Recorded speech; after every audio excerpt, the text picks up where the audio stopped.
श्री कृष्ण भगवान की जय। ओम श्री परमात्मने नमः। श्रीमद् भगवद गीता के 10वें अध्याय का महात्म्य। भगवान शिव कहते हैं, सुंदरी, अब तुम 10वें अध्याय के महात्म्य की परम पावन कथा सुनो, जो स्वर्ग रूपी दुर्ग में जाने के लिए सुंदर सोपान और प्रभाव की चरम सीमा है। काशीपुरी में धीर बुद्धि नाम से विख्यात एक ब्राह्मण था, जो मुझ में प्रिय नंदी के समान भक्ति रखता था। मेरे मन को अंतरात्मा में लगाकर सदा आत्म तत्व का साक्षात्कार किया करता था। अतः जब धीर बुद्धि चलने लगता, तब मैं प्रेमवश उसके पीछे दौड़ दौड़कर उसे हाथ का सहारा देता रहता था। यह देख मेरे पार्षद भृंगऋटि ने पूछा, भगवन, इस प्रकार भला किसने आपका दर्शन किया होगा? इस महात्मा ने कौन सा तप, होम अथवा जप किया है कि स्वयं आप ही पद पद पर इसे हाथ का सहारा देते चलते हैं? भृंगऋटि का यह प्रश्न सुनकर मैंने इस प्रकार उत्तर देना आरंभ किया। एक समय की बात है, कैलाश पर्वत के पार्श्व भाग में पुन्नाग वन के भीतर चंद्रमा की अमृतमयी किरणों से धुली हुई भूमि में एक वेदी का आश्रय लेकर मैं बैठा हुआ था। मेरे बैठने के क्षण भर बाद ही सहसा बड़े जोर की आंधी उठी। इसके बाद वहां महान भयंकर शब्द हुआ। तदंतर आकाश से कोई विशाल पक्षी उतरा, जिसकी कांति काले मेघ के समान थी। वह कज्जल की राशि, अंधकार के समूह अथवा पंख कटे हुए काले पर्वत सा जान पड़ता था। पैरों से पृथ्वी का सहारा लेकर उस पक्षी ने मुझे प्रणाम किया और एक सुंदर नवीन कमल मेरे चरणों में रखकर स्पष्ट वाणी में स्तुति करनी आरंभ की। उस पक्षी के द्वारा किए हुए स्तोत्र को सुनकर मैंने उससे पूछा, विहंगम, तुम कौन हो और कहाँ से आए हो? तुम्हारी आकृति तो हंस जैसी है, मगर रंग कौवे का मिला है। तुम जिस प्रयोजन को लेकर यहाँ आए हो उसे बताओ। पक्षी बोला, देवेश, मुझे ब्रह्मा जी का हंस जानिए।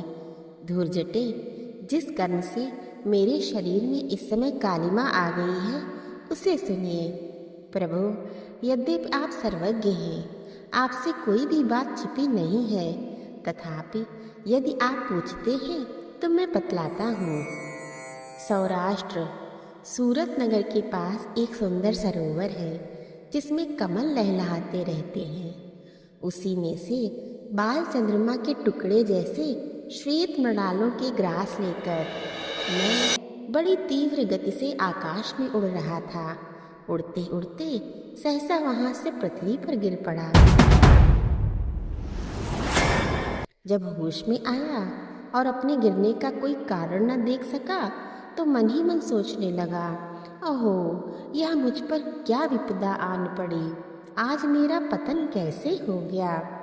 पके हुए कपूर के समान श्वेत शरीर में यह कालिमा कैसी आ गई? इस प्रकार विस्मित होकर मैं अभी विचार कर ही रहा था कि उस पोखरे के कमलों में से मुझे एक वाणी सुनाई दी, हंस उठो, मैं तुम्हारे गिरने और काले होने का कारण बताती हूँ। तब मैं उठकर सरोवर के बीच में गया और वहाँ 5 कमलों से युक्त एक सुंदर कमलिनी को देखा।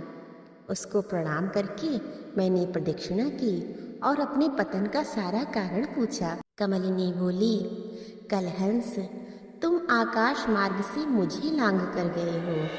उसी पातक के परिणामवश तुम्हें पृथ्वी पर गिरना पड़ा है तथा उसी के कारण तुम्हारे शरीर में कालिमा दिखाई देती है।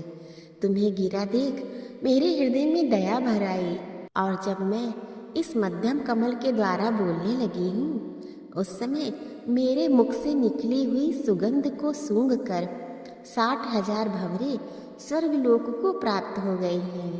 पक्षीराज, जिस कारण से मुझ में इतना वैभव, ऐसा प्रभाव आया है, उसे बतलाती हूँ। सुनो, इस जन्म से पहले तीसरे जन्म में मैं इस पृथ्वी पर एक ब्राह्मण की कन्या के रूप में उत्पन्न हुई थी। उस समय मेरा नाम सरोज वदना था। एक दिन की बात है, मैं मैना को पढ़ा रही थी। इस कारण पति सेवा में कुछ विलंब हो गया। इससे पति देवता कुपित हो गए और उन्होंने मुझे शाप दिया, पापिनी तू भी मैना हो जा। मरने के बाद यद्यपि मैं मैना ही हुई, तथापि पातिव्रत्य के प्रसाद से मुनियों के घर ही मुझे आश्रय मिला। किसी मुनि कन्या ने मेरा पालन पोषण किया। मैं जिनके घर में थी वे ब्राह्मण प्रतिदिन प्रातःकाल विभूति योग नाम से प्रसिद्ध गीता के 10वें अध्याय का पाठ करते थे और मैं उस पापाहारी अध्याय को सुना करती थी। विहंगम काल आने पर मैं मैना का शरीर छोड़कर 10वें अध्याय के महात्म्य से स्वर्गलोक में अप्सरा हुई। मेरा नाम पद्मावती हुआ। एक दिन मैं विमान से आकाश में विचर रही थी।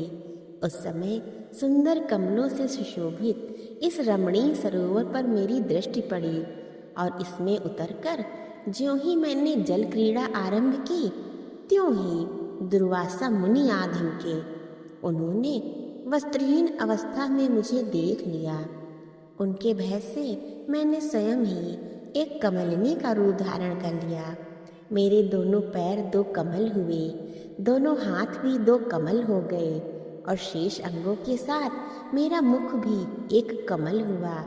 इस प्रकार मैं 5 कमलों से युक्त हुई। मुनिवर दुर्वासा ने मुझे देखा। उनके नेत्र क्रोधाग्नि से जल रहे थे। वे बोले, पापिनी तो इसी रूप में 100 वर्षों तक पड़ी। यह शाप देकर वे क्षण भर में अंतर ध्यान हो गए। कमलिनी होने पर भी विभूति योगाध्याय के महात्म्य से मेरी वाणी लुप्त नहीं हुई है। मुझे लांघने मात्र के अपराध से तुम पृथ्वी पर गिरे हो। पक्षीराज, यहाँ खड़े हुए तुम्हारे सामने ही आज मेरे शाप की निवृत्ति हो रही है, क्योंकि आज 100 वर्ष पूरे हो गए। मेरे द्वारा गाए जाते हुए उस उत्तम अध्याय को तुम भी सुन लो। उसके श्रवण मात्र से तुम भी आज ही मुक्त हो जाओगे। यूं कहकर पद्मिनी ने स्पष्ट एवं सुंदर वाणी में 10वें अध्याय का पाठ किया और वह मुक्त हो गई। उसे सुनने के बाद उसी के दिए हुए इस उत्तम कमल को लाकर मैंने आपको अर्पण किया है। इतनी कथा सुनाकर उस पक्षी ने अपना शरीर त्याग दिया।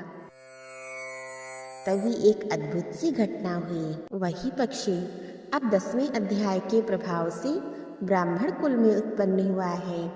जन्म से ही अभ्यास होने के कारण शैशवावस्था से ही इसके मुख से सदा गीता के 10वें अध्याय का उच्चारण हुआ करता है।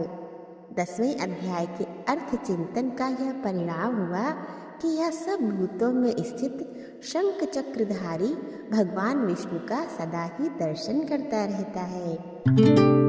इसकी स्नेहपूर्ण दृष्टि जब किसी देहधारी के शरीर पर पड़ जाती है, तब वह चाहे शराबी हो अथवा ब्रह्म हत्यारा ही क्यों न हो, वह मुक्त हो जाता है। तथा पूर्व जन्म में अभ्यास किए हुए 10वें अध्याय के महात्म्य से इसको दुर्लभ तत्व ज्ञान प्राप्त है तथा इसने जीवन मुक्ति भी पाली है। अतः जब ये रास्ता चलने लगता है तो मैं इसे हाथ का सहारा दिए रहता हूँ। भृंगरिटे, यह सब 10वें अध्याय की ही महामहिमा है। पार्वती, इस प्रकार मैंने भृंगरिटी के सामने जो पाप नाशक कथा कही थी, वही यहाँ तुमसे भी कही है। नर हो या नारी अथवा कोई भी क्यों ना हो, 10वें अध्याय के श्रवण मात्र से उसे सब आश्रमों के पालन का फल प्राप्त होता है। प्रेम से बोलिए श्री विष्णु भगवान की जय। अथ 10वां अध्यायः। श्री भगवान उवाच, भूय एव महाबाहो शृणु मे परमं वचः यत्ते अहं प्रीयमाणाय वक्ष्यामि हितकामया। नामे विदु सुरगणाः प्रभुवं न महर्षयः। अहमार्देः देवानां महर्षीणां च सर्वशः। यो माजन्नादिं च वेत्ति लोकमहेश्वरम्। असम्मूढः सामर्थ्येषु सर्वपापैः प्रमुच्यते।